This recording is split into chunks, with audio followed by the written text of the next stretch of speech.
What's up, everybody? AJ here, host of the Madden NFL 12 podcast. And this is an excerpt from this week's podcast, which you can download right now on iTunes. Be sure to subscribe, leave us a comment, and rate it for us. Enjoy. As far as this week goes, 400 transactions, lots of updates, player rating adjustments, and depth charts.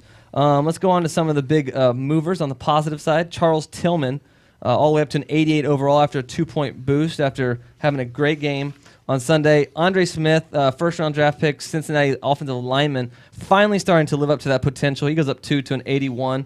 My cousin Denarius D. Moore out of Oakland, I mean, he was on fire Thursday night. He seems to be Carson Palmer's new favorite target. I got him in so many leagues too, man. I jumped on the bandwagon early at preseason, and I've been waiting ever since. So he's getting a 4-point boost after just making spectacular catch after spectacular catch. I jumped on the bandwagon after he seemed to be getting a lot of targets and chances when Jacoby Ford was out. Ford was out, but then Hayward Bay started to come along. Then Hayward, so I dropped him and picked up Hayward Bay, and that has not worked out for me since Carson Palmer became the starting quarterback. They look like they have something special going on, so I'm all aboard the D. Moore train. Andre Carter, after 4.5 sacks on Sunday Night Football against the Jets, he goes up 3 points to an 88 overall. It's a Patriots franchise record, right? Single game. Oh sacks. yeah, I mean, he was flirting with the Derek Thomas 7 sacks in a game record.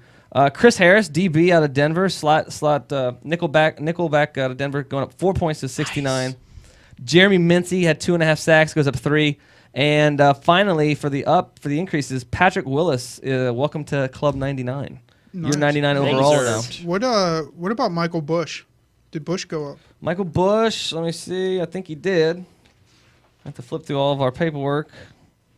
Michael Bush goes up 1 point to 78. Yeah, I saw some people were wanting to see him up a little bit higher after he's carrying the load here in Oakland for McFadden, and he's slowly and surely getting up there. Yeah. I've got one for you. What about Cowboys wide receiver Laurent Robinson? He's been a guy that's been on a tear lately. He's awesome. He's been great in fantasy, and he's really had like 30 points last week. Yeah, he's filling in for Miles Austin. Nice. So he's all the way up to 77. He started before he got on Dallas. I think he was around 69. So he's already gone up 7 or 8 points just by being a Dallas Cowboy and being in that offense. DeMarco Murray now up to an 84 overall. As well. Crazy good. Yep. He's incredible. Felix is coming back as the backup. Jerry Jones said. He's not a threat to take many of the carries there. Go with DeMarco. Yeah. What about what we just talked about? Jacoby Jones coming out of nowhere for Houston while Andre Johnson's sitting the bench. Yeah, we noticed that, and he gets a 1-point boost. We boost up his route running and his catching a little bit based on that big play against Tampa. I mean, our whole Madden team goes to the game. We all load 2 buses, have free tickets to the game, and all that stuff. It's awesome. First play of the game, we're not even into the stadium yet. We're still tailgating. It's like it's the first play of the game, and it's already down 6-0.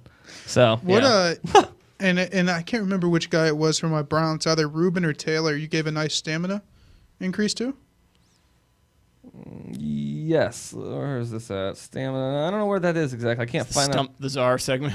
Yeah, Stump the Czar. I'm filling in my paperwork here. Well, I have a cheat sheet. I get to look at it before I post the roster update blog.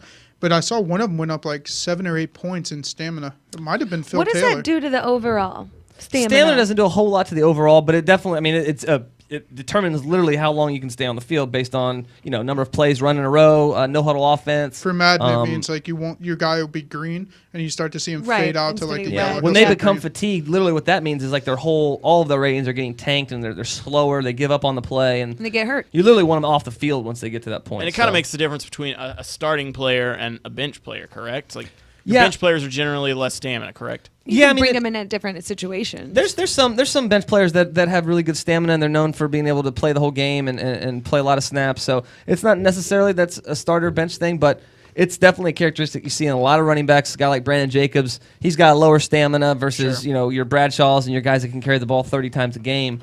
Those guys we tend to give higher stamina ratings to. On terms of the negative side here, the biggest movers are Derek Mason going down to an 80 overall, losing 2 points. Cornerback Lito Shepard, who was getting burned by rookie Vincent Brown Thursday Night Football, goes down 2 points to a 70. Cullen Jenkins in Philly, he's going down 2 points. Deshaun Jackson's going down to an 87 overall in Philly. And finally, Ramon Foster in Pittsburgh goes down 3 points to a 73. Ouch. Yeah. So, yeah, I mean, this week, big week for the Niners, 11 players who get increases, and it's a bad week to be a Buffalo Bill. 4 players all going down. Man, has a team fallen that much that you guys can remember? I mean, the Lions, no offense, Jenica, but they don't look awesome right now.